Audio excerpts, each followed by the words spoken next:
ganhar pessoas para ti, Senhor, que através da vida dela nós possamos seguir esse exemplo, Senhor, e conquistar pessoas para ti, saquear o inferno, Deus. Nós pedimos tua graça, Senhor, sobre a vida dela agora, e já te agradecemos com a certeza da tua presença aqui. Amém. Pai, seja com todos, amém? Amém. Glória a Deus. Vou aproveitar que vocês já estão de pé para lermos um versículo. Depois eu me apresento melhor. Eclesiastes 9 e 10. Aleluia, glórias a Deus. Abra sua Bíblia no livro de Eclesiastes, capítulo 9, versículo 10. Amém? Vai dizer assim: o que as suas mãos tiverem que fazer, que o façam com toda a sua força, pois na sepultura para onde você vai, não há atividade nem planejamento, não há conhecimento nem sabedoria. Podemos assentar. É uma honra estar aqui mais uma vez. Pastor Mateus, muito obrigada pelo convite. E eu fico com o meu coração muito grato. Gratidão é a palavra.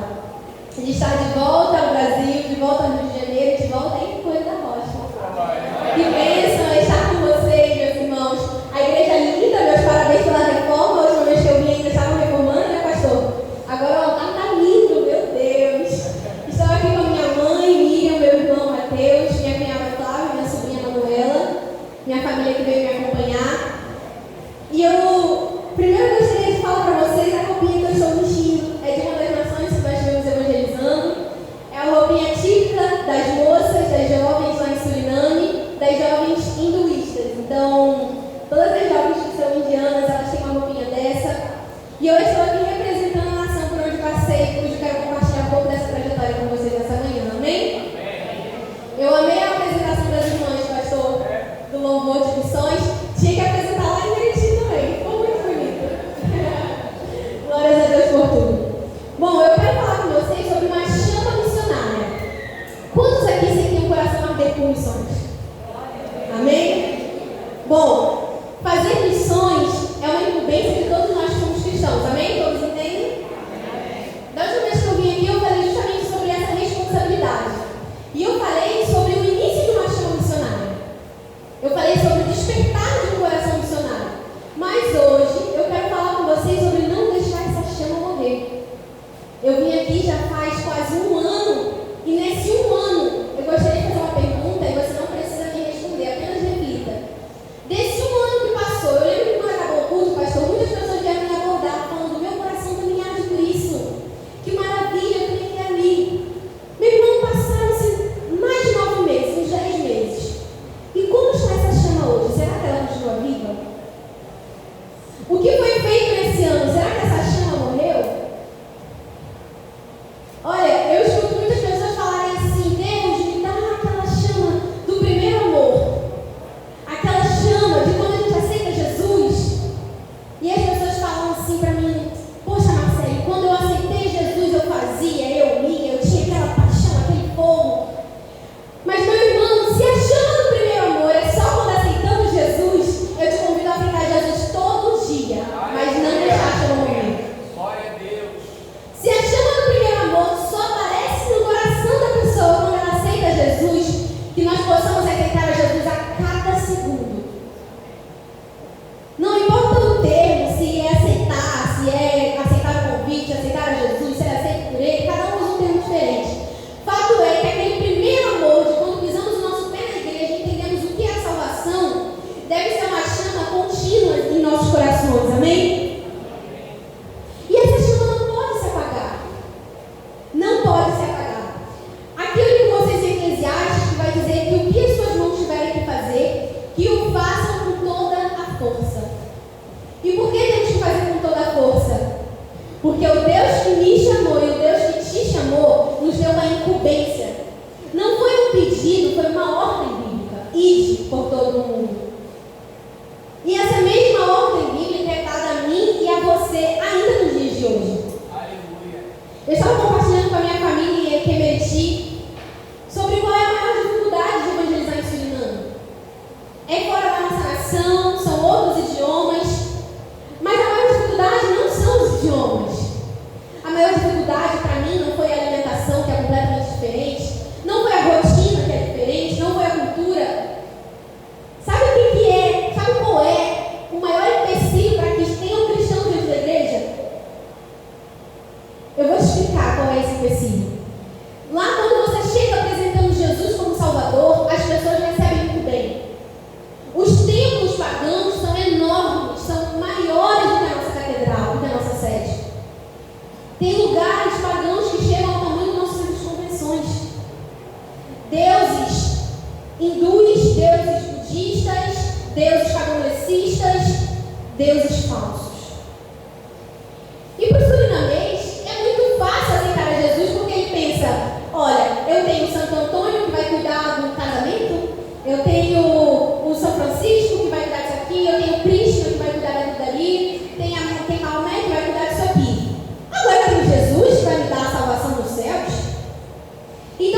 grande parte da população vai aceitar Jesus com facilidade e colocar Jesus num pedestal de mais um Deus, mais um altar, mais um templo, mais uma divindade.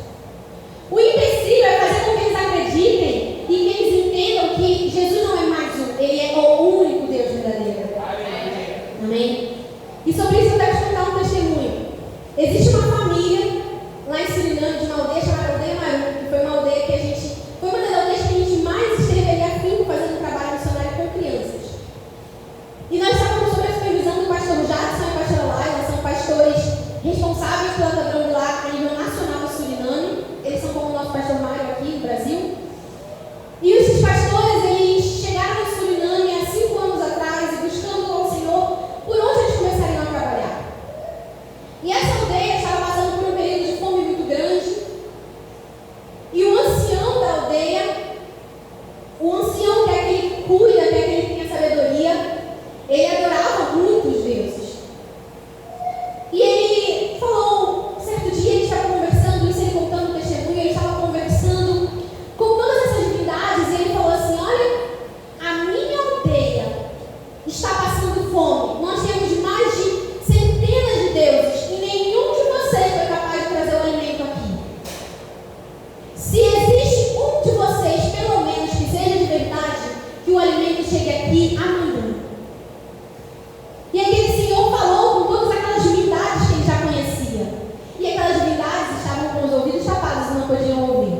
Estavam com os olhos tapados e não podiam ver, com as bocas atadas e não podiam responder. Mas existia um Deus nos céus, assim como existe hoje, que estava dentro, amém? Glória a Deus. E o pastor Jackson chegou em Suriname e Deus direcionou ele, por isso nós precisamos estar atentos à voz de Deus. Direcionou ele e falou: Jackson, vai para o mercado. E ele falou: Jesus, eu quero começar a fazer missões porque eu estou indo para o mercado. E Jesus falou: Jackson, vai para o mercado. E o pastor Jackson foi para o mercado. E Deus começou a direcionar o pastor Jackson e o pastor lá, e ele falou: compra isso. E ele falou: comprou. Compra aquilo. E ele comprou. Compra isso aqui. E ele comprou. E ele montou um kit de alimento, montou umas cestas básicas, colocou dentro do carro e falou: e agora, Deus, eu quero fazer missões, para que eu comprei tudo isso? E Deus falou assim: coloca dentro do carro. E ele colocou dentro do carro. E ele falou: Deus, para onde eu vou? Eu não conheço essa nação. Ele tinha acabado de chegar em Suriname, um país diferente. E Deus falou assim: dirige, liga esse carro e vai. E eu vou te guiar. Irmão, quem precisa de GPS quando se tem o Espírito Santo? E Deus começou a falar para ele: Jackson, vira à direita, Jackson, vira à esquerda, Jackson, vai em frente, Jackson, vai. E ele: amém, Senhor, amém, Senhor, amém, Senhor. O crente às vezes tem que perder um pouco a lógica humana e entender a lógica celestial, aleluia. E o caminho que Deus mandou ele estacionar, quando Jesus falou assim: estacione, ele estacionou. E no lugar que o Espírito Santo falou para ele estacionar, era uma aldeia chamada Aldeia Maru.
sou. Aí ele falou, ontem eu orei para todos os deuses que nós adoramos aqui. Que a nossa aldeia passa fome, que nós fazemos sacrifício a todos esses deuses e nenhum deles ouviu. E nós oramos a todos esses deuses pedindo a comida, porque a gente não aguentava mais essa miséria. E hoje você me aparece aqui com esses alimentos e me diz quem é o teu Deus, porque só ele nós vamos adorar. Você pode dar uma glória a Deus? Aleluia! Glória a Deus! E esse rapaz pequenininho que traduziu, já está há 5 anos no ministério, como o pastor Jacques se apaixonou lá, o nome dele é Malik. Eu não sei se vocês chegaram a assistir algum vídeo dos trabalhos que a gente fez lá, mas o Malik hoje ele já é um jovem, hoje ele é um intérprete oficial do pastor, em todos os lugares que o pastor vai, o Malik está junto, o Malik já é um obreiro, um diácono da casa do Senhor. E para a honra e glória de Jesus, a família do Malik está sendo grande. Ali foi o campo missionário que começou. E esse mesmo Deus, ele continua realizando. Esse mesmo Deus que mostrou o caminho onde o pastor Jacques ia começar a trajetória missionária naquele lugar. Foi o mesmo Deus que esteve comigo enquanto eu estava lá. É o mesmo Deus que está com você aqui hoje, amém? E nós estivemos lá fazendo um trabalho. Eu viajei não apenas para o Suriname, mas passei por alguns estados do Brasil. Nós estivemos passando por São Paulo, Tocantins, Goiânia, Belém, todas as comunidades do interior de Belém, aldeias ribeirinhas, aldeias quilombolas, aldeias indígenas, e foi um trabalho muito prazeroso. E depois que a gente vê o que Deus faz, é impossível a gente ficar de boca calada na casa dele. Quando estamos adorando aqui na casa do Senhor, idealize, lembre, Jesus está aqui comigo. E pense, aonde ele está aqui agora? Eu quero declarar minha adoração diretamente para ele. Quando aquela música falava que a Juliana estava cantando aqui, te adorarei, não importam as circunstâncias. Para quem você estava cantando? Toda vez que for entoar um louvor aqui na igreja, lembre, Jesus está aqui. Então feche seus olhos ou com os olhos abertos. Mas lembre, Jesus está aqui e cante diretamente para ele. Veja, faça o exercício de ver Jesus na sua frente quando você estiver adorando. Então a sua adoração vai ser verdadeira, você vai realmente adorá-lo, não importa as circunstâncias. E lá nós estivemos fazendo esse trabalho debaixo do sol quente, andando 2h30 debaixo do sol, aldeia dentro, num barco seco, que o sol é escaldante, e lá não chove como chove aqui, é aquele barco seco, com o sol vai subir naquele vapor que a gente sai de lá com bronze artificial. Marronzinho de barro. Irmãos, é uma comunidade que a gente foi evangelizar, que é a comunidade ribeirinha do povo de Cametá. É o interior do interior de Belém. Nós pegamos um ônibus, um Uber primeiro, do Uber nós pegamos um barco, do barco um ônibus, do ônibus a gente pegava ainda mais um carro. Eu sei que quando a gente finalmente chegou, a gente ganhou bronze natural, porque na cidade tem bronze artificial. A gente estava no marronzinho do barro. E aí quando a gente ia, pegava no carro, a gente ficava numa caçamba de um carro para visitar as casas. E nessa caçamba, irmão, como o barro lá é seco e Belém também é sol demais, e fazia tempo que não chovia, vinha aquele vapor todo assim, e a gente pegou uma blusa e copiou aqui só para poder não falar tanto, e a gente chegou lá e lembro que foi um dia que a gente foi pregar à noite numa igreja. E o nosso cabelo chegou lá feito, porque parece que a gente tinha passado um mousse, ficou durinho. A gente ficava, porque o cachinho ficava duro, de tanto barro que agarrou, e a gente foi pregar naquela igreja. Mas, irmãos, não importa a circunstância. Quando a música fala te adorarei, não importa a circunstância, não importa a circunstância. Porque independente se aquele lugar tem água potável ou não, a gente está ali levando a água da vida. Independente se aquela aldeia tem alimento físico ou não, a gente está ali para levar o alimento celestial. Aleluia. Independente se eles usam roupa ou não, a gente está ali para levar as vestes do Evangelho. Então não importam as circunstâncias. E a chama que um dia foi acesa no seu coração jamais pode morrer. Porque a partir do momento que você entende o que Deus faz, é impossível não querer viver dentro do que Ele está fazendo. É impossível negar o convite dele de fazer parte do que Ele está fazendo, amém? Nós não podemos trabalhar com o Senhor de qualquer jeito, nós precisamos estar avivados. Nós precisamos trabalhar com força, como diz aqui. Que as suas mãos tiverem que fazer, que façam com toda a força. Talvez a sua aldeia, talvez a sua comunidade, o seu interior, seja aqui mesmo, seja o seu bairro. Talvez a sua aldeia não seja a aldeia Marum, mas seja aqui em Coelho da Rocha.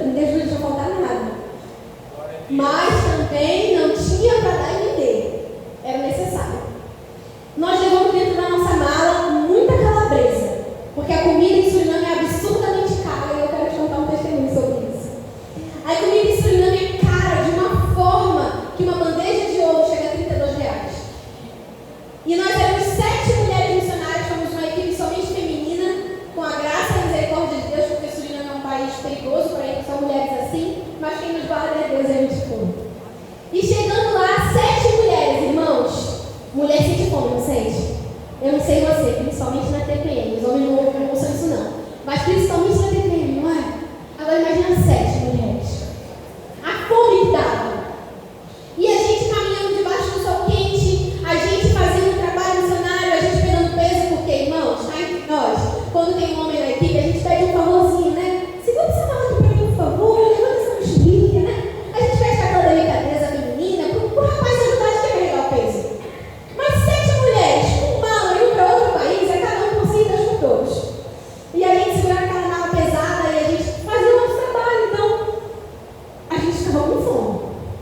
E aí, quando era hora de fazer a comida, como é que fica? Com uma bandeja de ovo a R$32. Um ovo só para cada um, não sustenta para fazer isso tudo, sustenta?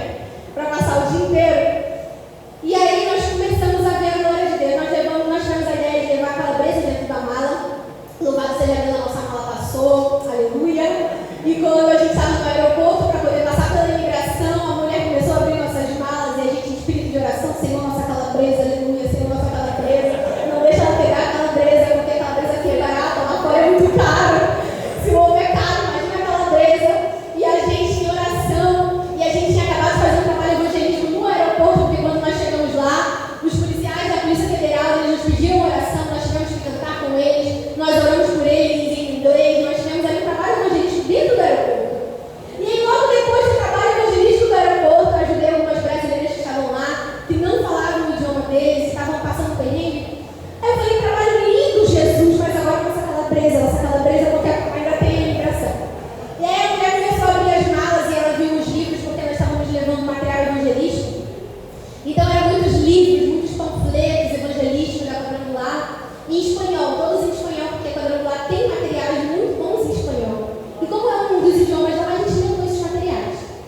E aí a moça abriu o livro, abriu a mala, ela olhou assim, uma mala cheia de livro. Aí eu sei que a pastora Reza, que era líder do nosso grupo, ela entrou na frente e falou assim, missionário, Preston. Aí ela olhou e falou, Preston, missionário, vocês somos missionários. Aí eu em oração, Jesus amado, se ela abriu o restante da mala, ela viu toda a calabresa. E eles, por mais que a gente possa andar com coisa dentro da mala, gente, dependendo do aeroporto, eles não deixam nadinha, eles barram tudo. E aí ela abriu todas as malas com os livros, mas não abriu a calabresa. Aí ela perguntou assim pra gente, vocês são pastoras mesmo? A gente falou, somos. Nós falamos, somos. Ela falou, vocês são missionárias? Somos. Estamos indo pregar o amor de Deus. Aí ela fechou as malas, não abriu a calabresa e falou, então pode ir. Aí eu falei, aleluia, Jesus, a nossa calabresa. Irmãos, isso é muito maravilhoso. E aí quando chegamos em Suriname, nós levamos calabresa que deu para quase todo o tempo. A gente comia calabresa com arroz. A gente comia calabresa com ovo. A gente comia calabresa com ovo de macarrão. Calabresa com uma sardinha. E a gente comeu muita calabresa. Acho que eu botei corada de tanto comer calabresa. Mas glória a Deus por aquela calabresa. E lá a comida era muito cara, irmãos. Então aquela calabresa ali foi uma bênção. E aí nós fomos no mercado. E aí a gente foi no mercado e a gente falou assim, vamos misturar alguma coisa, só a calabresa não tá dando, porque a gente ficou lá para mais vezes. Então, aí a gente foi no mercado, a pastora foi no mercado e ela voltou em casa toda feliz com umas caixas assim pesadas, ela voltou toda feliz, a pastora Stephanie. Aí ela, gente, foi, meu Deus, o que aconteceu? Ela falou, glória a Deus, cheguei no mercado. Aí a gente falou, o que foi? Achei sardinha na promoção. R$1 cada lata, ela trouxe 2 caixas. Aí eu falei assim, glória a Deus, agora a gente varia, de manhã calabresa, à noite sardinha. E aí a gente começou a variar e a gente morria de rir, tudo a gente dava graça. A gente começou a achar alguns temperinhos, a gente tentou achar um temperinho aqui para ver se não estava, né, um salzinho, alguma coisa. Porque a gente não tinha dinheiro para comer fora todo dia, irmão. O missionário não tem dinheiro para ficar em restaurante todo dia. Quando Deus dá um dinheiro, fala assim, às vezes as pessoas ofertam na nossa vida enquanto a gente está lá fora e falam assim, come alguma coisa diferente. Mas todo dia no mês dava para comer uma coisa diferente. E aí a gente chegou cansado um dia do serviço, a gente chegou cansado e aí a gente foi descansar. A gente já tinha se trocado, a gente já estava deitado e a gente ia fazer a nossa reunião, porque todo dia quando a gente chegava da rua, a gente tinha uma reunião de alinhamento para ver o que deu certo no dia, o que precisa melhorar, como a gente estava se adaptando à cultura, para não acontecer nenhum choque cultural com a equipe de brasileiros.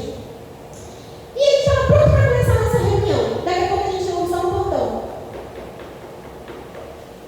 Aí eu falei, ué, essa hora? Quem será? E eu vi. E daí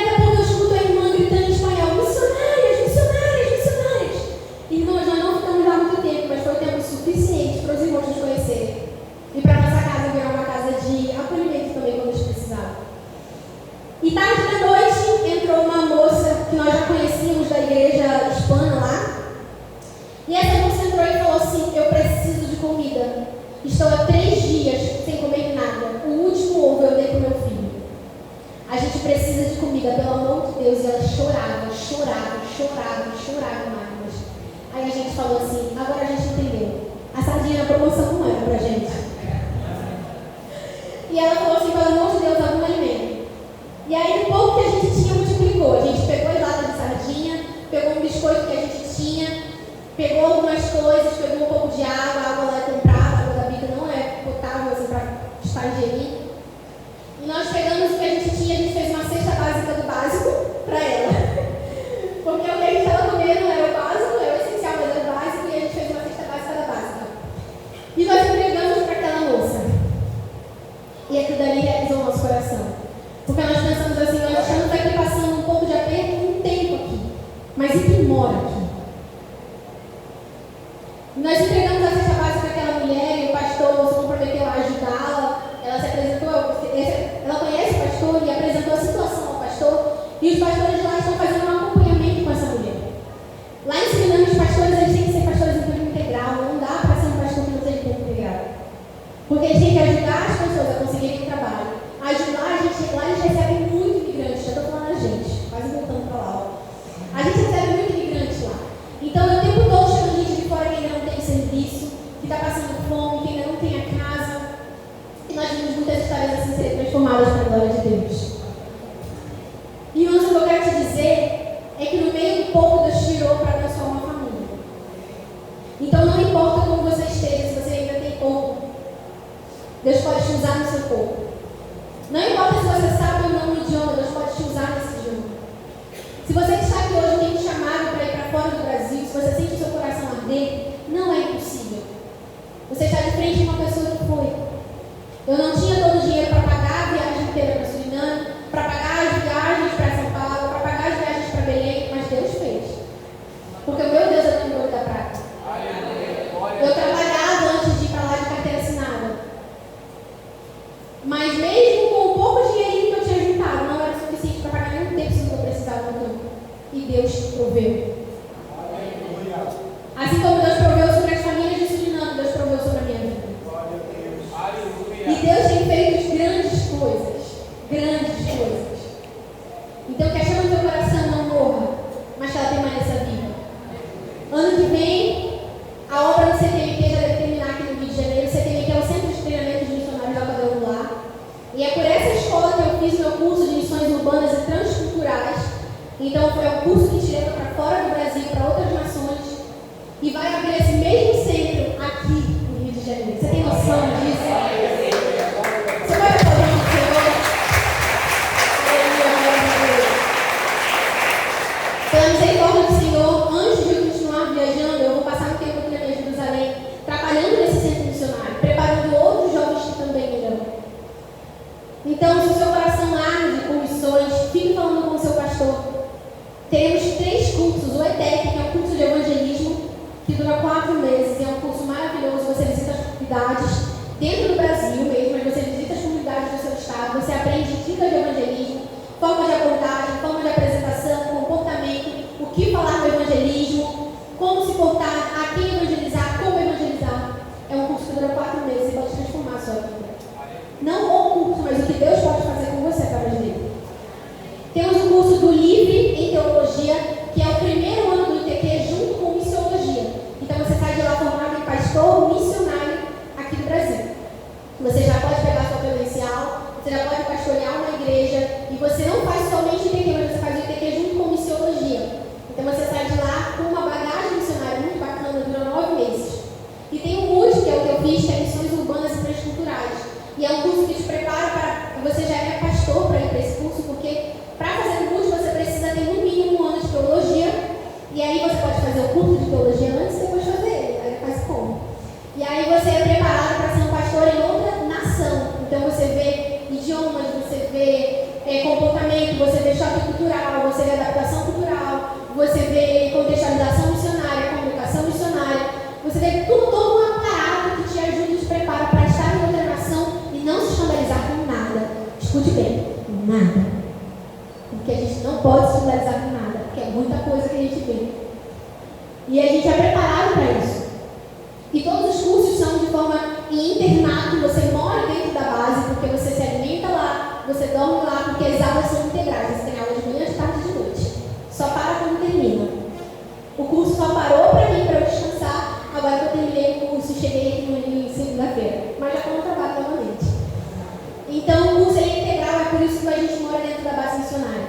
Se você tem a oportunidade de fazer o que você tem que parar, que é um curso que vai te preparar para uma cultura totalmente diferente, porque, gente, eu achei que transcultural era só ir para outro país, mas você mudando de estado já é totalmente diferente.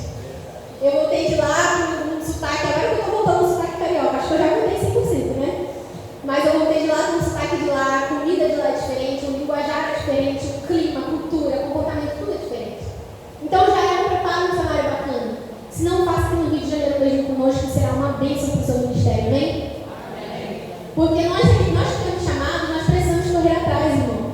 Se você ficar parado esperando que o pastor te apresentar um plano missionário e falar assim, vem cá, eu preciso de você nisso, vai, isso talvez demore a acontecer. Você precisa se prontificar e falar, pastor, eu vi esse curso aqui, isso me dá bênção? Pastor, eu quero fazer esse preparo, isso me dá bênção? Pastor Matheus vai negar um preparo? Um curso missionário? Pastor, manda o povo para fazer curso. Então, esse preparo é essencial. Seu ministério pode acontecer sem ele? Pode. Mas é muito melhor você ir preparado, sabendo aquilo que você vai passar e tendo as ferramentas certas. Então, se você sente seu coração arder com missões, se prepare. Chegue dentro de casa, mastigue a sua Bíblia, anote a Bíblia, escreva, peça ao Senhor, ao Espírito Santo que te dê interpretação. Pegue um bom livro, vá ler um bom livro. Até porque dentro do curso você vai precisar, só esse ano já foram uns 25 livros que eu li, mais ou menos. Então é necessário sim, porque o mundo espiritual ele é um mundo espiritual, mas ele também é junto com o mundo secular. As coisas caminham juntas, então se você tem boas literaturas na sua casa, leia, se prepare, estude, mas não deixe de pregar o Evangelho.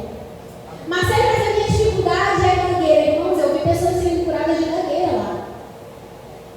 Mas pastora, a minha dificuldade é o meu comportamento eu sou tímido. Eu vi pessoas sendo curadas de timidez lá. Basta você querer.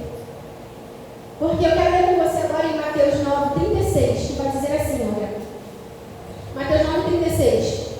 Ao ver as multidões, teve compaixão delas, porque estavam aflitas e desamparadas, como ovelhas sem pastor. O mundo aí fora estavam ovelhas sem pastor. Então disse a seus discípulos, a colheita é grande. Irmãos, não tem isso de, as pessoas não querem aceitar Jesus. Eles querem sim. Basta que nós nos posicionemos como cristãos e vamos fazer.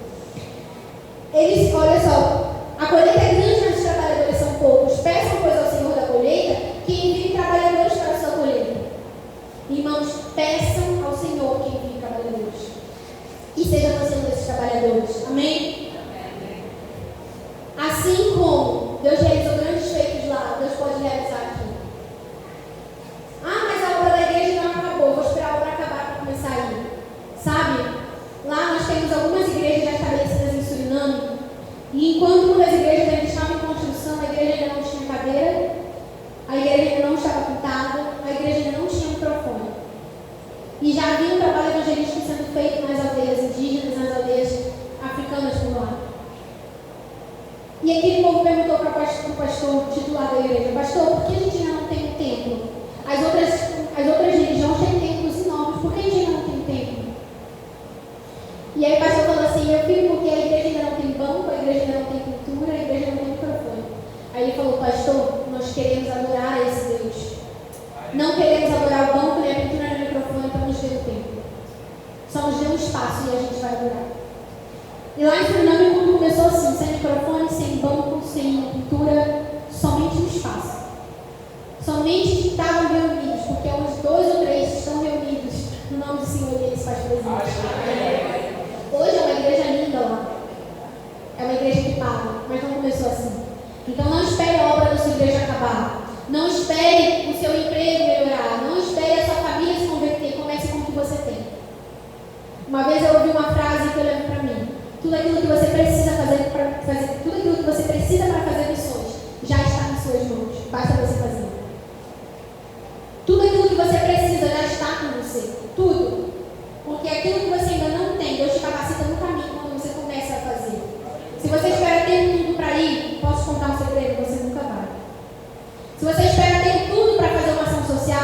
você nunca vai. Porque sempre haverá uma sede maior, uma igreja maior, uma batista maior, uma assembleia maior. Sempre haverá alguém fazendo uma ação social. Comece da sua forma. Comece com o que você tem. Lá nas ações sociais que a gente fazia, a gente não tinha máquina de corte profissional. Eu sou barbeira formada, é uma das profissões que eu tenho. E eu não pude levar o meu equipamento daqui do Rio. Chegando lá, nós conseguimos uma máquina que custou R$50. Com aquela máquina, a gente contou umas 100 cabeças, mais ou menos. E a gente tinha que fazer o disfarce, a máquina não tinha nem pente, era só a máquina. Irmãos, a gente começou com o que a gente tinha. E corações foram tocados, vidas foram mudadas. Então eu quero te convidar nessa manhã a começar por onde você está. A começar com o que você tem. Porque se Deus colocou o desejo no teu coração, é para atender ao chamado de um povo que clama, de um povo que tem sede, de um povo que fala, eu adoro centenas de deuses, mas nenhum deles trouxe o alimento para mim. Será que o seu Deus pode trazer o alimento para a minha vida? Glória a Deus. E esse alimento é o alimento espiritual, que importa mais do que o físico. Se colocamos de pé nesse momento, eu quero pedir, pastor, que toda a igreja se coloque de pé. Gostaria de orar com vocês. Eu quero chamar aqui na frente. Que esse seja o seu primeiro passo na caminhada missionária. Eu quero chamar aqui na frente quem sente o coração ardente de fazer missões. Glória a Deus. Quem já entendeu que não só é uma obrigação da igreja, mas que quer se dispor a começar na caminhada missionária, que vem aqui ao altar. Seja um, sejam dois, se seu coração sente desejo por fazer missões no Brasil ou fora dele, que você se posicione aqui no altar e nós vamos estar orando, amém? E a igreja está aí, que você possa levantar suas mãos para os céus e pedir ao Senhor que te dê um coração missionário. Que o seu coração seja despertado por amar vidas. Que o seu coração seja despertado por fazer independente das circunstâncias. E dizer para o Senhor que nós louvaremos Ele, não importa as circunstâncias, amém? Olhe comigo nessa manhã. Glória a Deus. Aleluia. Senhor, eu te peço que o Senhor possa tocar os corações de cada um que está aqui nessa igreja. Paizinho, que toda essa igreja possa ser incendiada